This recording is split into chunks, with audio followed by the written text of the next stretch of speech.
The scent of brittle parchment and forgotten histories was Elina's constant companion. In the shadowed quiet of the royal archives, amidst towering shelves laden with the dusty chronicles of ages past, she found a solace that the sunlit, bustling world outside rarely offered. While others her age in the city of Viridia sought gaiety or commerce, Elina sought whispers from bygone eras, convinced that the answers to their kingdom's creeping despair lay hidden in the fatting ink of ancient texts. And Viridia was despairing. The Ashfall, they called it, a gray, lifeless blight that had begun at the kingdom's farthest borders years ago, slowly, inexorably leaching color and life from the land.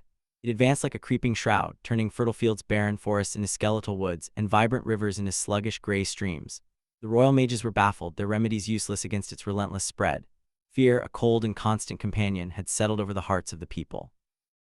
Elina, a junior archivist with an insatiable curiosity for the forbidden and the forgotten, believed the mages were looking in the wrong places. She delved into the oldest, most discredited scrolls, those that spoke of a time when magic was wilder, when the world was younger, and when dragons, magnificent and terrible, still soared through the skies. Now, dragons were mere legends, bedtime stories to frighten children. But Elina, tracing the faded lines of a particularly ancient, leather-bound tome, felt a thrill of an entirely different kind. The tome, written in a dialect so archaic it had taken her months to decipher, spoke not only of dragons but of their intrinsic link to the land's vitality. It hinted at a final sanctuary, a place shielded by forgotten magic where the last spark of dragonkind might yet endure. And most tantalizingly, it mentioned a prophecy, the Ashfall prophecy. It foretold the land's slow decay but also spoke of its salvation. When the world grays and hope turns to dust, the last ember shall be found. From a union of ancient fire and steadfast earth, the breath of life shall be reborn, and the Ashfall's shadow undone. Most scholars had dismissed this as fanciful poetry. Elina, however, felt a resonant truth in the words. For weeks, she cross-referenced star charts mentioned in the text with geographical surveys so old they depicted mountains that had long since crumbled to hills. And then one rain-swept afternoon, tucked within the binding of the tome, she found it, a small, brittle fragment of vellum, not a map in the traditional sense, but a celestial chart overlaid with cryptic symbols that corresponded to landmarks described in the prophecy. It pointed to the gnarled peaks, a treacherous, virtually unexplored mountain range in the blighted northern territories, a place most believed to be utterly dead. Her heart hammered against her ribs. This was it, the path. To speak of her discovery to the senior archivists or, moon forbid, the royal mages, would be to invite ridicule, perhaps even censure. They were men of rigid doctrine, dismissive of what they termed folkloric nonsense.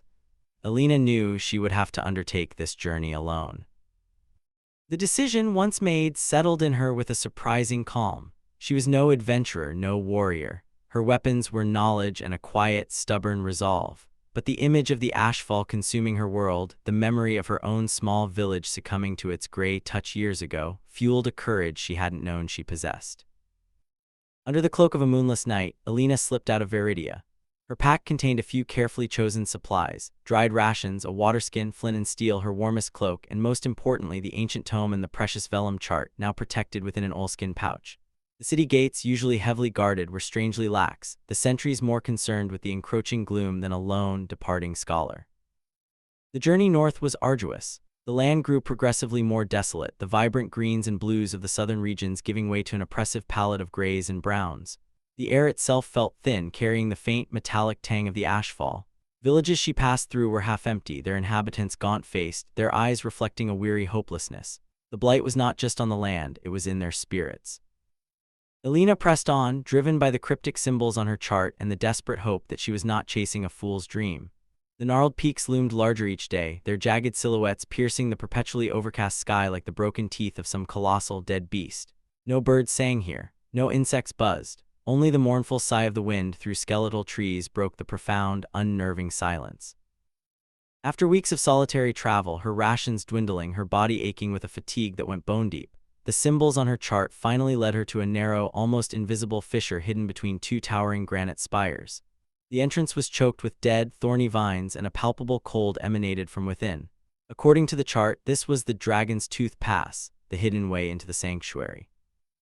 With her small utility knife, she painstakingly cleared the entrance, her hands scratched and bleeding. The passage beyond was dark, descending steeply into the mountain's heart. Drawing a deep breath, Elina lit a small tallow candle, its flickering light casting dancing, monstrous shadows on the rough-hewn walls. The air grew warmer as she descended, the metallic tang of the ashfall replaced by a clean, earthy scent, almost alive. And then she began to hear it, a faint, rhythmic thrumming like a giant heartbeat echoing through the stone. It grew stronger with every step, vibrating through the soles of her worn boots, resonating deep within her chest. The passage opened abruptly into a vast subterranean cavern. Elina gasped, her candle nearly slipping from her trembling fingers. The cavern was not dark. It was illuminated by a soft internal luminescence that seemed to emanate from the very rock, and by clusters of enormous glowing crystals that pulsed with gentle light. In the center of the cavern, upon a bed of what looked like black, volcanic sand, lay an egg. It was colossal, easily reaching Elina's waist, its surface a mosaic of deep blues and fiery oranges, shot through with veins of what looked like molten gold. It radiated a gentle warmth, and the rhythmic thrumming she had felt was strongest here, a palpable pulse of dormant life. The last dragon egg, it was real. Tears welled in Elina's eyes, tears of awe, of relief, of an overwhelming sense of having found something sacred and incredibly fragile. She took a hesitant step towards it, her hand outstretched, drawn by an irresistible force. It has slept for 5 centuries, waiting. The voice, deep and resonant as the rumble of distant thunder, startled Elina so badly she nearly cried out. She spun around, her heart leaping into her throat. He stood in the shadows at the edge of the cavern where the passage met the open space, as if he had materialized from the stone itself. He was tall, immensely powerful, his build that of a seasoned warrior. Clad in rough-hewn leathers and dark furs that seemed to meld with the shadows, his features were stern, his jaw strong, his eyes the color of ancient amber, fixed on her with an unnerving intensity. A heavy, double-bladed axe was strapped to his back, its polished edges glinting faintly in the cavern's luminescence. He radiated an aura of primal strength and an almost sorrowful patience. Elina had found more than just the dragon egg. She had found its guardian, and his expression was not one of welcome. Elina froze, her outstretched hand hovering inches from the magnificent egg's warm, vibrant shell. The guardian's voice, though not overtly aggressive, resonated with an ancient power that brooked no argument. Slowly she lowered her hand and turned fully to face him, her heart still a frantic drum against her ribs. She was a scholar, not a confrontationist, but a spark of her ingrained stubbornness, the same that had led her on this impossible quest, refused to let her cower. I meant no harm, she stammered, her voice small in the vast, luminous cavern. I am Elina, an archivist from Viridia. I came seeking this, the last hope. The guardian stepped further into the light, and Elina could see him more clearly. His amber eyes, flecked with gold, were like those of a great hawk missing nothing. A scar pale against his withered skin cut a diagonal line from his left temple to his jaw. Speaking of battles past, he was, she now realized, not merely human. There was an elemental quality to him, a rootedness as if he were as much a part of the mountain as the stone itself. His presence felt ancient, steadfast. Steadfast earth, the prophecy had whispered in her mind. Hope, he echoed, his voice a low growl. Or plunder, many have sought what lies here, archivist. None have found it with pure intent. He took a step closer, his sheer size and power making Elina feel fragile like a dried leaf in a storm. How did you find this sanctuary? No outsider has breached its threshold in generations. Elina clutched the oilskin pouch containing her tome and chart. Through knowledge, she said, trying to keep her voice even, through ancient texts, prophecies, the Ashfall prophecy. At the mention of the prophecy, a flicker of something, recognition, perhaps even pain, crossed his stern features, so fleeting she might have imagined it. The words of a dying age, he rumbled. What would a city scholar know of such things? I know that the Ashfall is consuming our world, Elina retorted, a new urgency sharpening her tone. I have seen its devastation. The prophecy speaks of a last ember, of a union of ancient fire and steadfast earth to bring rebirth. This egg, she gestured towards the pulsating marvel, it must be the ancient fire, and you are its guardian, are you not the steadfast earth it speaks of? The guardian's eyes narrowed further. He did not confirm or deny, but a heavy silence descended, thick with unspoken history. You speak of things you do not understand, girl. The union you so easily invoke is a perilous concept, fraught with ancient taboos and a cost that could shatter what little balance remains. His gaze bored into her. My people, the unseen shifters of the gnarled peaks, have a sacred duty, an oath sworn in blood and stone for millennia, to protect this place and this lineage from all outsiders, especially from those who would seek to invoke prophecies for their own ends. Unseen shifters bear shifters, so the legends were true. A shiver traced Elina's spine, a mixture of fear and profound awe. She was standing before one of the old people, a being of immense power directly linked to the primal forces of the world. "My ends are not selfish," Elina insisted, her voice trembling slightly but her gaze holding his. "My only desire is to see the Ashfall halted, to see life return to our lands. If this prophecy holds the key, if this egg is our last chance, then we must understand it. We must act."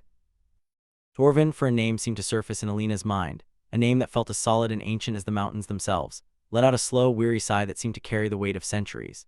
"Act," he said, his voice laced with a deep bitterness. "The mages of your cities act. They tear at the fabric of magic with their impatient spells, they unbalance the elements, and then they wonder why the world sickens."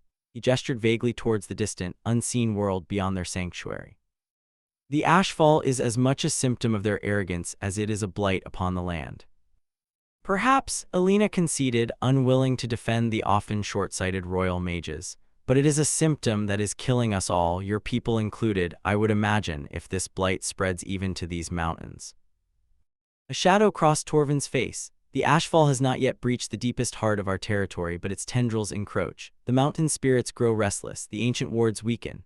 He looked at the great egg, his expression softening with a profound, almost paternal sorrow. "And an unhatched dragon cannot mend a dying world alone, no matter what pretty words a prophecy might weave." "Then what does it need?" Elina pressed, sensing a tiny crack in his formidable resolve. "The prophecy speaks of a union. What does that mean? What is the cost you spoke of?" Torvin turned his back on her, packing slowly before the egg, his powerful form casting a long shadow in the crystalline light. "The cost, little scholars, to bind two ancient lines, two opposing magics, the volatile fire of dragonkind and the enduring spirit of the Ursine. Such a bond, if forced or if unworthy, could unleash a power far more destructive than the Ashfall itself. It could shatter both lines and the egg with it. Our laws, our oldest traditions, forbid such a mingling. It is deemed an abomination." His words struck Elina with the force of a physical blow. An abomination. The prophecy spoke of salvation through union, yet his people's laws forbade it. This was the prohibited union the initial premise had hinted at. "But if the prophecy is true," she whispered, her mind reeling. "Prophecies are not commands, archivist. They are warnings, possibilities, riddles wrapped in verse," Torvin stated, his voice grim. He faced her again. "For 5 centuries I have kept vigil. I have felt the world outside sicken. I have felt the egg's slow, patient dream. It waits for a sign, for the right alignment of fate, for a catalyst." His amber eyes pinned her. "And now you arrive, a wisp of a girl clutching ancient scrolls, speaking of unions and salvation." Elina stood her ground. "I may be just a scholar, guardian Torvin," she said, unconsciously using the name that had come to her, "but I have studied more of the old ways of the true magic than any mage in Viridia. I did not come here to plunder or to force anything. I came to understand, to help if I can." She held out the oilskin pouch. "The chart that led me here, the tome that holds the prophecy, they are all I have. Perhaps there are details, interpretations that you are not aware of, or that I have missed." Torvin looked at the pouch, then at her earnest, pleading face. His expression was a mask of stone, yet Elina thought she saw a flicker of something else in the depths of his eyes, a weariness, a desperation that mirrored her own. He, too, was running out of time, out of hope.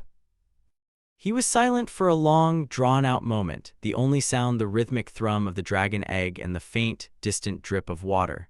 The fate of her world, Elina felt, hung suspended in that silence, hinging on the decision of this ancient, solitary guardian. Finally he spoke, his voice gravelly. "The Ashfall accelerates. I have felt it in the stones, in the whispers of the mountain wind. The egg, it has grown restless in its sleep these past moons." He looked at Elina, a hard, appraising light in his eyes. "You are either a harbinger of destruction, little scholar, or the most unlikely spark of hope this dying world has seen. I am not yet certain which." He extended a large, calloused hand, not in friendship, but in a demand. "Show me your scrolls. Show me what desperate hope or damning folly has led you to the heart of my mountain."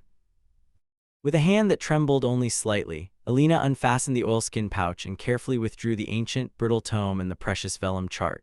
She spread them on a relatively flat, moss-cushioned rock near the warmth of the colossal dragon egg, its rhythmic thrum a constant, reassuring presence in the vast cavern. The soft, crystalline light illuminated the faded ink and intricate symbols. Torvin watched her every move, his amber eyes missing no detail, his powerful arms crossed over his broad chest. He was an intimidating audience, his silence more unnerving than any spoken threat. "This is the tome that first spoke of the Ashfall prophecy in detail," Elina began, her voice gaining a measure of academic confidence as she stepped onto familiar ground. She opened the book to a carefully marked page. "The script is a variant of Old Eldorian almost forgot. It took me years to piece together the meaning. See here," she pointed to a passage. When the world grays and hope turns to dust, the last ember shall be found. From a union of ancient fire and steadfast earth, the breath of life shall be reborn, and the Ashfall's shadow undone. She then unrolled the vellum chart, its celestial alignments and cryptic landmarkers glowing faintly in the cavern's light. And this chart, it wasn't a map to a treasure guardian, but a guide to this place, to the last ember, the dragon egg. Torvin moved closer, his massive form dwarfing Elina, yet he moved with a surprising quietness. He leaned down, his keen eyes scrutinizing the ancient script, then the chart. His expression remained unreadable, but Elina saw the slight furrow in his brow deepen. For long moments he simply looked, absorbing the information, his presence a heavy weight in the air. "The language is indeed ancient," he rumbled finally, his gaze still on the tome. "Older than my grandfather's grandfather. Our own lorekeepers recorded similar verses, though some interpretations differ." He tapped a calloused finger on a section of the prophecy Elina had just read. "A union of ancient fire and steadfast earth. Your scholars, what do they make of this?"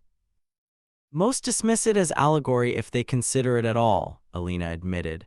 "But I believe it's literal. The dragon is ancient fire, its magic intrinsically linked to life and creation. And you, your people, the unseen shifters, you are intrinsically tied to the earth, to these mountains, steadfast, enduring." Torvin straightened, his eyes locking onto hers. "And this union, what form do you imagine it takes, little scholar? A ritual, an alliance, or something more?" There was a dangerous edge to his voice now. Elina swallowed, suddenly aware of the precipice she stood upon. "The texts are vague on the exact nature of the union, Guardian. They speak of a merging of essences, a resonance of powers. But they also speak of great peril if the balance is not perfect, if the intent is not pure." "Pure intent," Torvin scoffed, a bitter sound. "A rare commodity in your world, and even at times in mine. Our oldest laws, the ones that predate the memory of dragons in the sky, speak of such a union as the gravest taboo. They tell of a time when a similar merging was attempted to combat a different blight long before the Ashfall. The result was catastrophic, a surge of uncontrolled magic that scarred the land for generations and nearly tore our two lines asunder. That is why our traditions forbid it. That is why it is deemed an abomination. The risk of repeating such devastation is too great." His words painted a grim picture, a historical precedent for the fear his people held. Elina felt a chill. "But the Ashfall is a different blight," she argued gently. "Perhaps the circumstances are different now. Perhaps the key lies in understanding why the previous union failed, to avoid repeating those mistakes." She turned a page in the tome, her finger tracing another faded line. "There are ancillary texts, footnotes almost, that speak of a heartwarden from the earthbound line and a fire caller from the skykin who must be attuned. Not just their magic, but their spirits. It speaks of trust, of shared purpose." As she spoke, the great dragon egg behind them pulsed with a stronger, warmer light. A soft, melodic hum, almost a sigh, resonated through the cavern, and the thrumming Elina had felt earlier intensified, becoming a gentle vibration under their feet. Both she and Torvin turned towards it, surprised. It responds," Elina whispered, awestruck. Torvin's eyes were wide, a rare display of undisguised emotion. "It has not done so with such clarity in my lifetime. It senses the discourse. It senses you." He looked back at Elina, his gaze no longer entirely hostile, but filled with a complex mixture of suspicion, dawning respect, and a profound, weary hope. "The Ashfall grows stronger with each passing season," Torvin said, his voice losing some of its harshness. "The outer mountains, where some of my kin still dwell, report that the blight now leeches not only life from the soil, but warmth from the air. The winters grow colder longer, the game grows scarce. Even our connection to the mountain's spirit feels frayed." He paced again, the movement of a caged bear. "I have guarded this egg, this last ember, as my ancestors did, waiting for a sign that the time for its awakening was nigh. I feared it would sleep until the world outside was nothing but cinders." He stopped, facing her. "Your arrival, your knowledge, it is either a cruel trick of fatting hope, or the very catalyst the prophecy foretold." Elina's heart ached for him, for the immense burden he carried alone. "I don't have all the answers, Guardian Torvin, but I am willing to search for them with you. The texts are incomplete, fragmented. Perhaps together with your people's lore and my research, we can piece together the whole truth, understand what this attunement truly requires." Torvin considered her, his gaze unwavering. The silence stretched, broken only by the egg's gentle thrumming. Elina held her breath. "The path of the prophecy is not one of comfort or safety, archivist," he said at last. "If we pursue this, if we delve into the true meaning of the Union, we will be challenging the oldest laws of my people.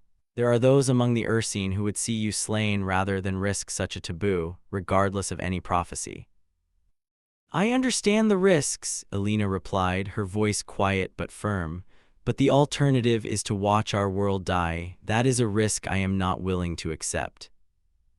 A grim smile touched Torvin's lips. "You have the spirit of a she-bear defending her cubs, little scholar. Unexpected."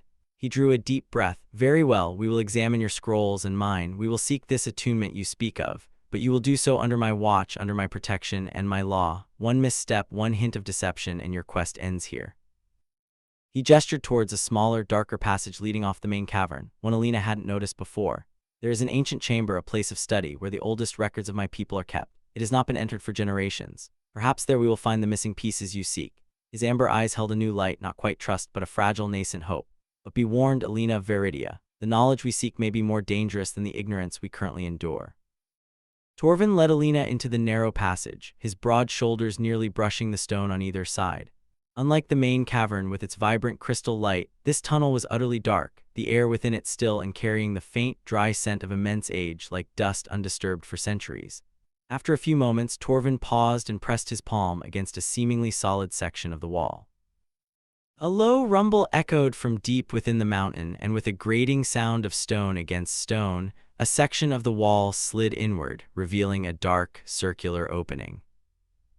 "The Chamber of Echoes," Torvin announced, his voice hushed with a reverence Elina had not heard from him before, not even in the presence of the dragon egg. "Only those of the Guardian line have entered here since the Sundering. The magic here is potent, and it remembers all that has passed within these mountains." He produced a piece of dried, resinous wood from a pouch at his belt, and with a murmured word Elina didn't recognize, a spark of amber flame ignited at its tip, casting a warm, flickering light.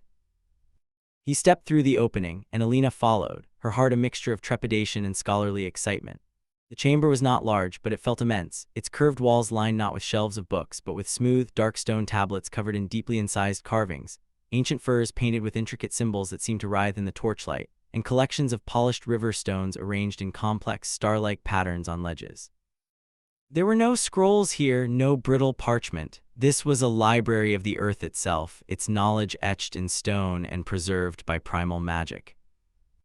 "Our oldest records," Torvin said, gesturing around the chamber with his torch. "Before my people learned the surface dwellers' script, these speak in the language of the mountain, of the shifting seasons, of the bond between claw and stone." Elina was awestruck. This was history in its rawest, most elemental form. She approached one of the carved tablets, her fingers itching to trace the deep grooves. The symbols were unlike anything she had ever seen, yet some resonated with the cryptic landmarkers on her vellum chart. "We will compare what you have found with what is remembered here," Torvin stated, laying his torch in a wall sconce that seemed designed for it. He unslung his heavy axe and leaned it carefully against the wall, a gesture that to Elina signified a willingness to set aside his warrior aspect, at least for now, for the pursuit of knowledge. "You will read from your tome. I will listen, and I will see if the stones echo your truths or warn against your interpretations." And so they began. Elina, seated on a low, fur-covered stone, read aloud from her ancient book, her clear voice translating the archaic Eldorian into the common tongue. She spoke of the dragon lines, their connection to the world's vitality, the historical accounts of previous blights, and the fragmented verses of the Ashfall prophecy she had meticulously pieced together. Torvin listened in profound silence, his amber eyes sometimes closed as if listening to a deeper current, sometimes fixed on the carved tablets that lined the walls. Occasionally, he would rise and run his calloused fingers over a particular set of symbols, a low hum vibrating in his chest. Hours passed. Elina's voice grew hoarse, but her excitement mounted as Torvin began to interject, his knowledge often complementing or illuminating obscure passages in her texts. He spoke of the Great Harmony, a time when dragons, Ursine, and even the earliest humans lived in a fragile balance, their magics intertwined. He confirmed that the ancient fire was indeed dragonkind, and the steadfast earth his own lineage, the Ursine shifters whose magic was drawn from the mountain's deep, enduring strength. But when Elina reached the verses detailing the union and the catastrophic failure Torvin had mentioned, a palpable tension filled the chamber. "Your book speaks of a heartwarden and a fire caller," Torvin rumbled, his gaze intense. "Our oldest tablets speak of these roles too, but with a grave warning. The heartwarden is of the Ursine, sworn to protect the dragon's physical form and anchor its immense fire. The fire caller, that is a role more perilous, for they must be one who can not only withstand the dragon's raw essence but also guide it, channel its reawakening without being consumed." He looked directly at Elina. "The texts say the fire caller must possess a spark of the ancient dragon tongue, or a lineage touched by dragon's fire itself, however diluted by time." Elina's breath caught. A lineage touched by dragon's fire? Her grandmother had been a woman of many secrets, obsessed with dragon lore, her family rumored to have come from the far north near the gnarled peaks generations ago. Could it be possible? "The previous union," Torvin continued, his voice heavy, failed because the chosen firecaller was not truly attuned. He sought to command the dragon's power, not to harmonize with it. He was arrogant, his spirit impure. The resulting surge of uncontrolled magic not only killed him and the awakened dragon, but it also created the first fissures in the Great Harmony, a wound in the world that our elders believed paved the way for blights like the Ashfall.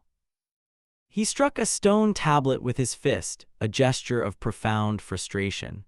"Our ancestors, in their fear and grief, declared all such unions anathema, focusing solely on guardianship, forgetting that true balance requires not just protection, but also resonance." As he spoke these last words, the dragon egg in the main cavern, though unseen, seemed to respond. A deep, resonant pulse, stronger than any before, echoed through the mountain, causing the stone tablets in the Chamber of Echoes to vibrate faintly. Elina and Torvin exchanged a startled look. The egg was listening. It was agreeing. "The fire caller," Elina whispered, her mind racing, connecting disparate threads of her research and her own hazy family history. What if the ability isn't just about magic, but about understanding, about knowledge of the old ways? Before Torvin could respond, another tremor, sharper this time, shook the chamber. Dust trickled from the ceiling. The amber flame of Torvin's torch flickered wildly. "The Ashfall," Torvin growled, his head snapping up, sniffing the air. "Its pace quickens. The mountain groans under its advance. The wards around the outer sanctuary are failing faster than I anticipated." The urgency was a cold knife in the air. Their time for study was running out. "We need to know more about this attunement," Elina said desperately, turning back to her tome. "There must be something, a ritual, a key." Her eyes scanned the dense script, her finger flying across the page. Then she stopped, her breath catching. A footnote so small she had almost missed it, written in a different spidery hand as if added by a later scholar. "The true attunement requires not just will but a sacrifice. The heartwarden offers his endurance, the fire caller her voice, not a spoken word but the song of her soul, a melody lost to time, echoing the first dragon's birth cry. Its notes are hidden where the mountain sleeps and dreams." "The song of the soul," Elina murmured. "Where the mountain sleeps and dreams, what does that mean?" Torvin stared at her, his amber eyes wide with a dawning, almost fearful understanding. "There is a place," he said slowly, his voice barely a whisper. "The dreaming caves, deep below even this chamber. A place where the mountain spirit is said to rest, where the oldest memories of Ethel are preserved. It is a sacred, dangerous labyrinth, not entered by any of my kind for centuries. It is said that only those with a true heart and a purpose aligned with the mountain can navigate its paths. Others are lost to its illusions, their minds unraveled." He looked at Elina, a new, profound question in his eyes. The prophecy, the egg's reactions, her strange knowledge, the footnote speaking of a fire caller's song, it was all pointing towards an incredible, terrifying possibility. "The notes of this soul song," Torvin said, his voice heavy with implication. "If they exist, they would be there, but to seek them, it is a journey from which you may not return, little scholar, or return changed." The fate of their world, it seemed, rested not just on ancient prophecies and a dormant dragon, but on a forgotten melody hidden in the dreaming heart of a dying mountain. And Elina, the archivist from Viridia, was being asked to find it. Elina's heart pounded against her ribs, a frantic bird trapped within the cage of her chest. The dreaming caves, a sacred labyrinth unentered for centuries, a place that could unravel the mind. Torvin's warning was stark, his amber eyes filled with a gravity that spoke of genuine peril. Yet looking at the determined line of his jaw, the weary hope that now warred with his ingrained suspicion, and thinking of the creeping gray death of the Ashfall, her own resolve solidified. If the notes of this soul song are the key to awakening the dragon to fulfilling the prophecy, she stated, her voice remarkably steady despite the tremor in her hands, then I must seek them. There is no other path left to us, Guardian. A muscle twitched in Torvin's scarred cheek. He looked from her small, determined form to the distant, thrumming presence of the dragon egg, then back. The courage of your kind continues to surprise me, Elina of Veridia, or perhaps it is merely the desperation of a world on the brink. He sighed, a sound like rocks shifting deep within the earth. So be it, but you will not go unprepared or unwarned. He led her from the chamber of echoes, not back towards the main cavern of the dragon egg, but down another, even older and narrower passage that seemed to breathe a chill, ancient air. The dreaming caves lie at the very roots of this mountain, Torvin explained, his torch casting dancing shadows that made the rough stone walls seem to lean in around them. They are not a physical place in the way your surface mind understands it. They are a confluence of Ethel's spirit, its memories, its sleeping consciousness. Time flows differently there. What you see, what you hear may not be truth, but echoes of what was, or what could be, or reflections of your own heart. He stopped before a fissure in the rock, so dark it seemed to swallow the torchlight. A faint, almost inaudible whispering sound emanated from it, like dry leaves skittering over stone or voices just beyond the edge of hearing. I cannot enter with you, Torvin said, his voice low. The caves test the seeker, the one who must attune. My presence would interfere or worse, draw their illusions towards me, and I am too anchored in the sorrows of my long vigil to navigate such phantoms safely. You must go alone. He reached into a pouch at his belt and drew out a small, smooth stone, gray-green like river moss with a single, spiraling silver marking on it. Take this. It is a stone of true sight, blessed by our oldest shaman. It will not dispel the illusions, for they are part of the journey, but it may help you discern their nature, to see the thread of truth within the dream. He pressed it into her palm. It was surprisingly warm. Focus on your purpose, Elina, he continued, his amber eyes intense. Hold to the knowledge you have gained, to the sincerity of your intent. The mountain spirit respects truth, but it abhors deception and fears selfish ambition. Do not try to trick it or take what is not freely offered. Listen with more than your ears. The song you seek is not merely sound, but a resonance of spirit. Elina clutched the stone of true sight, its warmth a small comfort. Thank you, Torvin. The words felt inadequate for the gravity of the moment, for the trust, however conditional, he was placing in her. He merely nodded, his gaze unreadable. May the steadfast heart of the mountain guide your steps and shield your spirit. I will keep vigil here. Return if you can. With a deep breath that did little to calm the frantic fluttering in her chest, Elina turned towards the dark fissure. The whispering sounds seemed to beckon, to promise, and to threaten all at once. Holding Torvin's torch aloft in one hand and the stone of true sight in the other, she stepped into the unknown. The passage was narrow and cold, descending sharply. The whispers grew louder, more distinct, yet still unintelligible, like a crowd murmuring in a forgotten tongue. The torchlight seemed to shrink, pressed in by an encroaching darkness that felt alive. Then, the passage opened into a space that defied logic. It was not a cave as much as a shifting void. Colors swirled like oil on water, coalescing into fleeting images. Ancient forests under twin moons, cities of impossible crystalline architecture, great winged shadows soaring through star-dusted skies. Sounds assailed her, the roar of ancient beasts, the chime of ethereal music, the sorrowful cries of forgotten peoples. The stone of true sight in her hand pulsed with a gentle warmth, a small anchor in the overwhelming sensory flood. Elina pressed on, guided by an instinct she couldn't name, by the faint, distant thrum of the dragon egg which, even here, she could just perceive, like a guiding star in a chaotic firmament. The caves began to play on her mind. She saw her childhood village, not as it was now gray and lifeless under the ashfall, but vibrant and green, her parents smiling, calling her name. The longing to stay, to embrace that lost happiness, was a physical ache. But the warmth of the stone of true sight reminded her it was an echo, a memory given form. With a tearful whisper of farewell, she forced herself to move on. Then came the fears, the jeering faces of the senior archivist from Veridia, mocking her belief in folkloric nonsense, the crushing despair of the Ashfall victims she had passed on her journey, the terrifying image of the dragon egg cracking, dissolving into dust. Each vision was a dart aimed at her resolve. She stumbled, her breath catching in sobs, but she clutched the stone and focused on the image of the vibrant, pulsing egg, on Torvin's reluctant hope, on the desperate need of her dying world.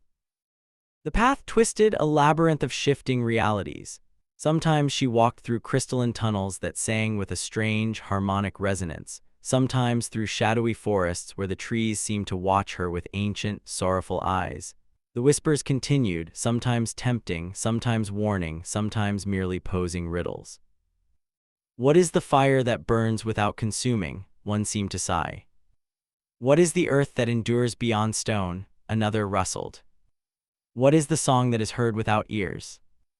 Elina, her mind sharpened by years of deciphering cryptic texts, realized these were not just random sounds.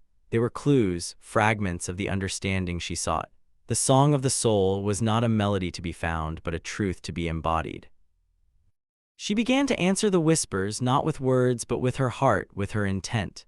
The fire is hope, life renewed, she thought, picturing the dragon egg. The earth is enduring spirit, the will to protect, she thought, picturing Torvin. The song is the resonance of a purpose aligned with the world's true harmony. As she embraced these truths, a path clearer than any before seemed to open before her. It led to a smaller, quieter grotto where a single, slender crystal rose from the floor, glowing with a soft, pure white light. The whispers here were gentle, almost a lullaby.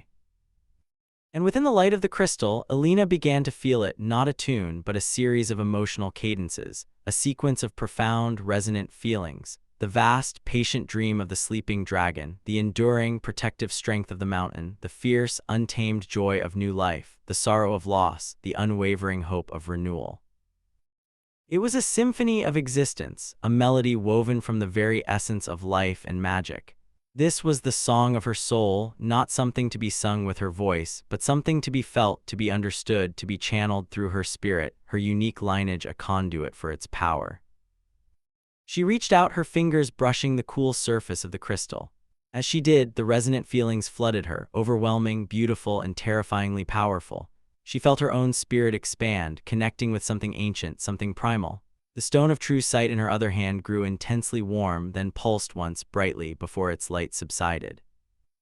A sense of profound understanding, of clarity, settled over her. She knew the song, or rather, she knew how to find it within herself when the time came, how to let it flow through her. But the effort, the sheer spiritual and emotional immersion had taken its toll. A wave of exhaustion washed over her, so profound that her knees buckled. The crystal's light seemed to dim slightly, and the comforting whispers around her took on a sharper, more unsettling edge. The way out, which had seemed clear moments before, was now shrouded in shifting shadows. She had found the essence of the song, but the dreaming caves, it seemed, were not yet ready to let her go. A new, more personal challenge was materializing from the not into a monster fang and claw, but into an illusion, shimmering spectral light, guardian of this draconic in its outline, yet also ancient, indistinct, but its presence eyes were like dying stars holding the weight of entirely benign. It was not a physical being, but a psychic echo, a guardian of the deepest threshold of the dreaming caves. Its voice, when it came, was not sound, but a wave of profound emotion washing over Elina's mind. "You seek the song of awakening, little spark," the presence communicated, a current of immense sadness underpinning the query. "Many have sought it, few have understood its price. The fire you wish to call forth can renew, but it can also consume. Is your spirit strong enough to bear its light without being burned to ash? Are you prepared to offer not what you possess, but what you are?" Elina, though drained and trembling from her ordeal, stood her ground. She clutched the now cool stone of true sight, but she knew this was a test it could not help her pass. This required something more. She thought of the Ashfall, of Torvin's lonely vigil, of the vibrant, pulsing hope within the dragon egg. She thought of the symphony of existence she had felt at the heart of the crystal grotto. "I am," she projected back, not with words, but with the full force of her conviction, channeling the essence of the song she had begun to understand. She focused on harmony, not dominance, on shared purpose, not selfish gain, on life's fierce, unyielding desire to endure. She offered no grand pronouncements, only the simple, unvarnished truth of her intent. The spectral dragon regarded her, its starlight eyes seeming to pierce through her very soul. For a moment the oppressive weight in the grotto intensified, and illusions of failure, of the Ashfall consuming everything, of Torvin turning from her in disgust, assailed her mind. But Elina held fast to the core of the song, to hope, to balance, to the enduring strength of the earth and the renewing power of fire, intertwined. Slowly the oppressive feeling receded. The spectral dragon seemed to soften, its sorrowful light tinged with a faint, almost imperceptible warmth. "A pure heart, a true voice though unsung," it communicated, the sadness now mingled with a fragile approval. "The melody you have found, it is but the first verse. The dragon's awakening will demand the full symphony. Go now. The mountain has shown you its path. The rest depends on your courage and the Heartwarden's faith. With those final, echoing thoughts, the spectral figure dissolved back into the swirling mists. The oppressive atmosphere in the grotto lifted, and a clear, gently lit path appeared before Elina, leading upwards towards a faint glimmer of familiar crystalline light. The journey out of the dreaming caves was arduous, her body screaming with exhaustion, but her spirit felt strangely light, imbued with a quiet strength and a profound clarity. When she finally stumbled out of the dark fissure and into the passage where Torvin kept his vigil, she was covered in dust, her clothes torn, but her eyes shone with an inner light. Torvin was there, his massive form a silhouette against the dim light from the Chamber of Echoes.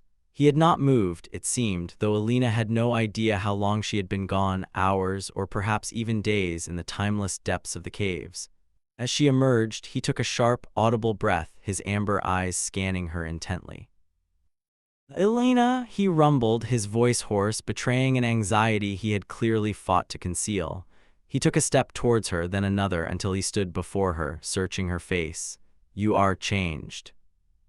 It was true, she felt it. The world seemed sharper, more vibrant. She could feel the faint, rhythmic pulse of the dragon egg more clearly than ever, and beneath it the deep, slow heartbeat of the mountain itself. The stone of true sight in her hand was now just a warm, smooth pebble. Its magic, it seemed, had served its purpose and receded. "I found it, Torvin," she whispered, her voice tired but triumphant. "The essence of the song, it's not a melody to be sung aloud. It's a state of being, a resonance of spirit. It's about achieving a perfect harmony between the will of the fire caller, the strength of the Heartwarden, and the dreaming soul of the dragon." As she spoke, a low, mournful groan echoed from far above them, a sound that vibrated through the very stone of the mountain. The ground trembled beneath their feet. Torvin's head snapped up, his expression instantly grim. "The Ashfall," he growled. "It has breached another of the outer wards. The blight spreads faster now, its hunger growing. Even the air at the sanctuary's entrance, it grows colder, more lifeless. We have little time." The urgency was a palpable thing, a cold dread that dispelled any lingering weariness from Elina. She straightened. "Then we must not waste it. The song, I understand how to channel it. But the prophecy, your lore, what else must be done for the union, for the awakening?" Torvin's gaze was fixed on her, a new respect dawning in his eyes, mingled with the grim reality of their situation. "Your journey into the dreaming caves has proven your spirit, Elina. The mountain itself has judged you worthy. That in itself fulfills one of the oldest tenets of the prophecy, that the fire caller must be accepted by Ethel's heart." He led her back towards the main cavern, towards the thrumming presence of the dragon egg. "Our most ancient traditions, the ones almost lost even to my line, speak of a ritual. It must be performed here before the last ember. The Heartwarden myself must offer his endurance, his life force to shield the egg and the fire caller from the raw, untamed power of the dragon's re-emergence. It is a draining process, one that will leave me vulnerable." He looked at her, his meaning clear. He would be defenseless during the ritual's peak. "And the fire caller, you, Elina, must then channel the song of the soul," he continued. "You must weave that spiritual resonance into the egg's dreaming consciousness, coaxing the dragon's spirit forth, guiding it into the world, anchoring it to life, to hope, preventing its fire from becoming mere destruction." They stood once more before the colossal egg. It pulsed with a warm, expectant light, its thrumming now a steady, powerful beat that resonated with Elina's own quickening pulse. The air in the cavern was charged, expectant.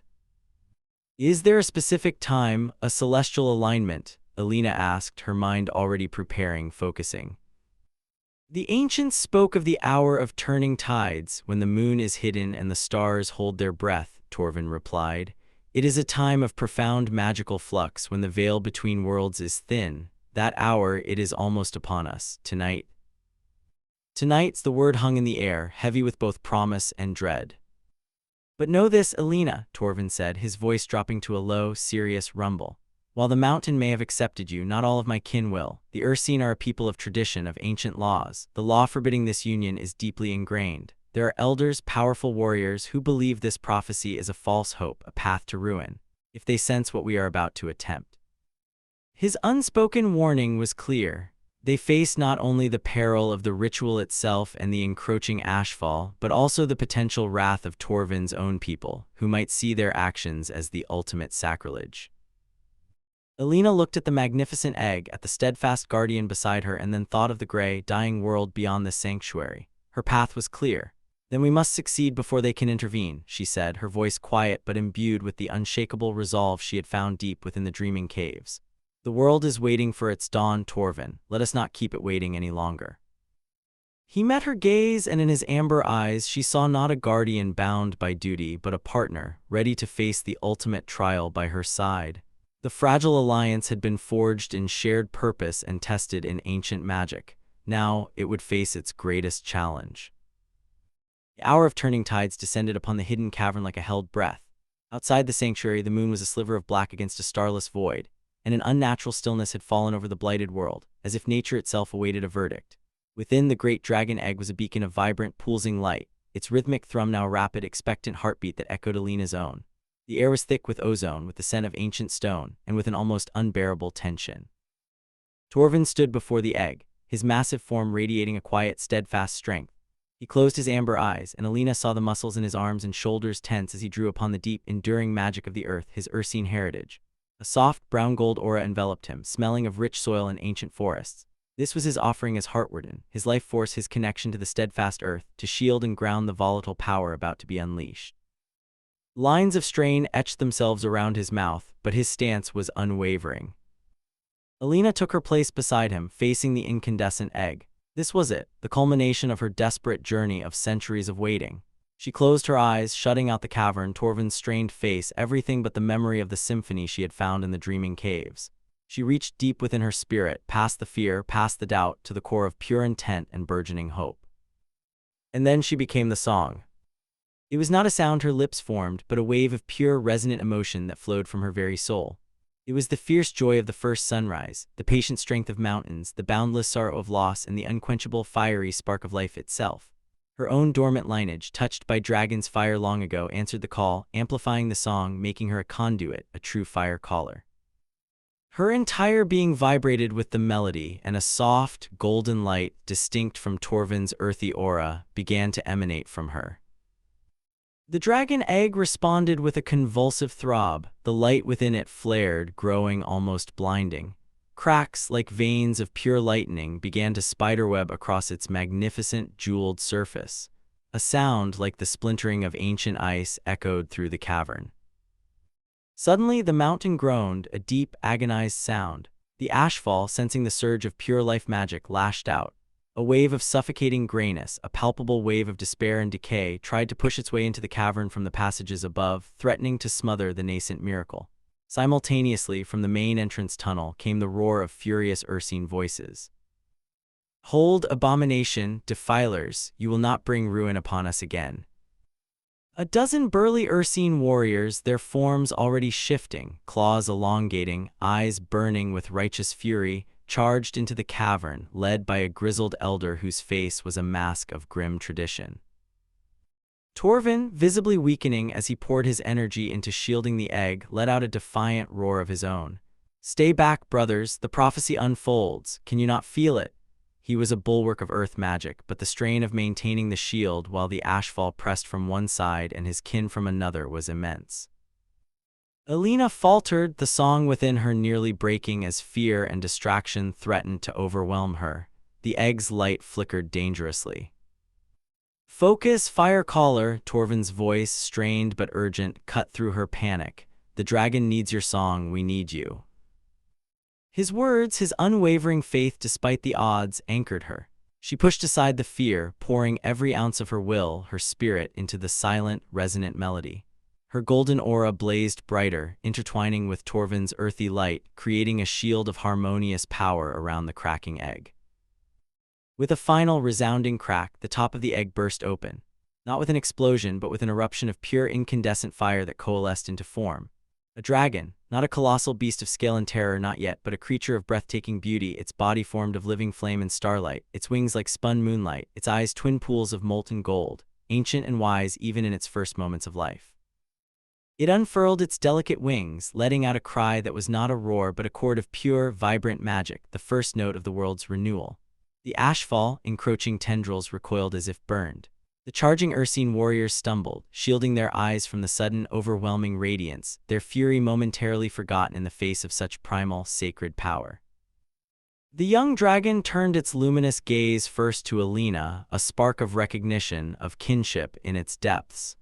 Then it looked to Torvin, and a softer, grounding light seemed to flow from it towards the straining guardian. The dissenting Ursine elder stared, his jaw agape. It lives, the ancient fire reborn. But the Ashfall was not yet defeated. It surged again, a desperate, shadowy tide. The young dragon, though magnificent, was still nascent, its power untempered. The Union, Elina, Torvin grunted, sweat pouring down his face. The song must guide its fire, the earth must anchor it. Elina understood, this was the true meaning. Her song was the conduit, Torvin the anchor, the dragon the flame. Together they formed the trinity of the prophecy.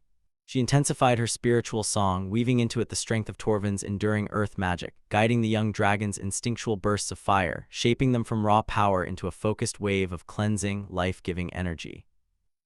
It was a torrent of gold, green, and sapphire light that erupted from the trio, pouring out of the cavern, through the mountain, and into the blighted world beyond. Where it touched, the gray receded. Dead trees unfurled new, vibrant leaves. Barren soil darkened with renewed fertility. The metallic tang of the Ashfall was replaced by the sweet scent of rain and burgeoning life. The very air seemed to sing. The dissenting Ursine warriors fell to their knees, not in defeat but in awe, their harsh features softening as they felt the life force of their mountain home surge back. The elder looked from the radiant dragon to Elina and Torvin, and a slow understanding, a reluctant acceptance, dawned in his ancient eyes. The taboo had been broken, yes, but salvation had been born from it. When the last vestiges of the Ashfall had been scoured from Viridia's borders and beyond, the torrent of energy subsided. The young dragon, its initial incandescence softening to a warm, steady glow, landed gently beside Elina, nuzzling its fiery head against her shoulder with a soft, crooning sound. Torvin sagged, caught by Elina before he could fall, his earthy aura faded but his eyes clear, a profound peace settling on his features. "We did it," Elina whispered, tears streaming down her face, tears of exhaustion, of joy, of overwhelming relief. Torvin managed a weak smile. "We did it, fire caller, Heartwarden." He looked at the young dragon, then at Elina, his gaze filled with a love and respect that transcended words. Their union, forged in desperation and sealed in triumph, was complete. In the weeks and months that followed, Ethel became a beacon of renewal. The young dragon, whom Elina named Ethelan, Breath of Ethel, grew swiftly under her and Torvin's guidance, its presence healing the mountain, its magic spreading outward, mending the world. The Ursine, led by a humbled elder and a weary but resolute Torvin, began to rewrite their most ancient laws, embracing the truth of the prophecy and the necessity of balance.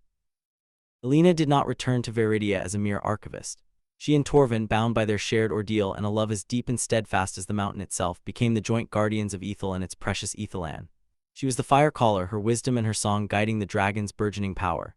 He was the Heartwarden, his strength and his connection to the earth anchoring their magic, ensuring it remained a force for healing, not destruction. Their union, once forbidden, became the cornerstone of a new era of harmony, a testament to the courage that dared to challenge old fears and the love that could reawaken a dying world.